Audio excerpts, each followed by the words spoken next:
এই গল্পটি একজন ছেলের সমুদ্রযাত্রার এক বিস্ময়কর ও রহস্যময় অভিজ্ঞতা বর্ণনা করে, যেখানে তার সঙ্গী ছিল এক ভয়ঙ্কর বাঘ। একদিন ভয়ঙ্কর এক বাঘ শিকারের উদ্দেশ্যে সমুদ্রে ঝাঁপিয়ে পড়ে। পাশে দাঁড়িয়ে থাকা শক্তিশালী একজন মানুষ এই দৃশ্য দেখে হাসতে থাকে। কিন্তু যখন বাঘটি এক চক্কর দিয়ে তার দিকেই সাঁতরে আসতে থাকে, তখন তার হাসি মুহূর্তেই মিলিয়ে যায়। সে তাড়াতাড়ি একটি লাইফবোটে উঠে পড়ে, আর বাঘটি নৌকায় ওঠার চেষ্টা করলেও পিচ্ছিল কাঠের কারণে ব্যর্থ হয়। মানুষটি বোটে থাকা একটি কুঠার খুঁজে পায়, যা দিয়ে সে সহজেই বাঘটিকে শেষ করতে পারত। কিন্তু যখন সে বাঘের চোখের দিকে তাকায়, তার মন কেঁপে ওঠে। সারাদিন চিন্তা করার পর সে একটি কাঠের ভেলা বানায় এবং একটি সিঁড়ির মতো কাঠের টুকরো ফেলতে গিয়ে নিজে আগে নৌকা থেকে নেমে পড়ে, যাতে বাঘ তার আগে উঠতে না পারে। পরের দিন সকালে সে দেখে যে বাঘ ক্লান্ত হয়ে বিশ্রাম নিচ্ছে। সে সুযোগ বুঝে নৌকায় থাকা সমস্ত প্রয়োজনীয় জিনিসপত্র তার ভেলায় নিয়ে আসে। সে যখন তার জিনিসপত্র গুছিয়ে নিচ্ছিল, তখন হঠাৎই তার ফাঁদের মধ্যে এক বিশাল মাছ ধরা পড়ে। সে তাড়াতাড়ি ফাঁদ টেনে ধরে এবং কুঠার দিয়ে মাছটিকে আঘাত করে। রক্তে ভেসে যাওয়া মাছটিকে দেখে তার মন ভেঙে পড়ে, কারণ এটি ছিল তার জীবনের প্রথম হত্যা। সে কাঁদতে কাঁদতে ঈশ্বরের কাছে ক্ষমা চায় এবং পরে মাছটি বাঘের জন্য রেখে দেয়। রাত নেমে আসার সঙ্গে সঙ্গে সমুদ্রের পানিতে হাজার হাজার জলজবলে জেলিফিশ দেখা যায়। হঠাৎ একটি বিশাল তিমি জল থেকে লাফ দিয়ে উঠে এবং তার ভেলাটিকে উল্টে দেয়। তার সমস্ত খাবার ও পানি সমুদ্রে হারিয়ে যায়। এমন এক পরিস্থিতিতে যেখানে তার কোনো খাবার বা পানি নেই, তার সামনে কেবল মৃত্যু অপেক্ষা করছে। বাঘ ক্ষুধার্ত হয়ে তার দিকে হিংস্র দৃষ্টিতে তাকায়, ঠিক তখনই এক উড়ন্ত মাছ এসে তার গায়ে লাগে। সে সঙ্গে সঙ্গে সেই মাছটি বাঘের দিকে ছুঁড়ে দেয়। এরপরেই হঠাৎ আরও অনেক উড়ন্ত মাছ আসতে শুরু করে, যা তাদের জন্য খাবারের এক বিশাল উৎস হয়ে ওঠে। তারা একসঙ্গে মাছ সংগ্রহ শুরু করে এবং বাঘ একটি বড় মাছ ধরে ফেলে।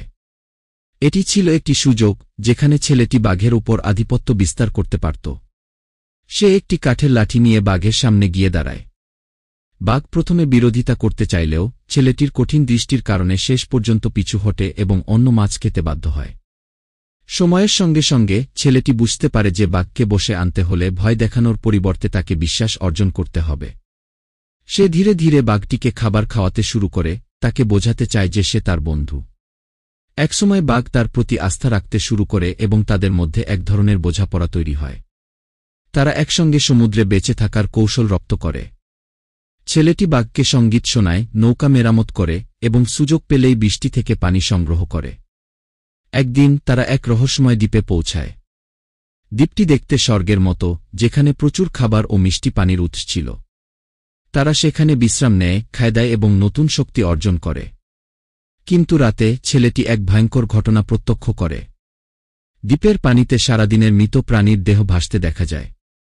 সে আরও কিছু অনুসন্ধান করে দেখে গাছের ফুলের ভেতরে একটি মানুষের দাঁত লুকিয়ে আছে। সে বুঝতে পারে যে এই দ্বীপটি একটি প্রাণঘাতী জায়গা এবং এখানে বেশি দিন থাকলে তাদেরও একই পরিণতি হবে। তাই সে দ্রুত কিছু প্রয়োজনীয় জিনিস সংগ্রহ করে বাঘটিকে নিয়ে আবার সমুদ্রে ফিরে যায়। দীর্ঘ 2-7 দিনের ভয়ঙ্কর সমুদ্রযাত্রার পর অবশেষে তারা স্থলে পৌঁছে। ছেলেটি বালির উষ্ণতা অনুভব করে, কিন্তু তখনও তার মন শান্ত হয়নি। বাঘটি ধীরে ধীরে জঙ্গলের দিকে হেঁটে যায়, কিন্তু একবারের জন্যও ফিরে তাকায় না। ছেলেটি আশা করেছিল অন্তত একবার সে ফিরে তাকাবে, কিন্তু তা হয়নি। সে তীব্রভাবে কাঁদতে থাকে, কারণ এতদিনের বন্ধুত্বের পরও বাঘটি কোনো বিদায় জানানোর প্রয়োজন বোধ করেনি। পরে ছেলেটি একটি হাসপাতালে নিয়ে যাওয়া হয়, যেখানে তাকে জিজ্ঞাসাবাদ করা হয় তার জাহাজডুবির ঘটনা সম্পর্কে। সে 2টি গল্প বলে, একটি বাঘের সাথে তার সমুদ্রযাত্রার গল্প এবং আরেকটি গল্প যেখানে কোনো বাঘ ছিল না, বরং সেখানে ছিল কিছু মানুষ, যারা নিজেদের মধ্যে নৃশংসভাবে লড়াই করেছিল টিকে থাকার জন্য।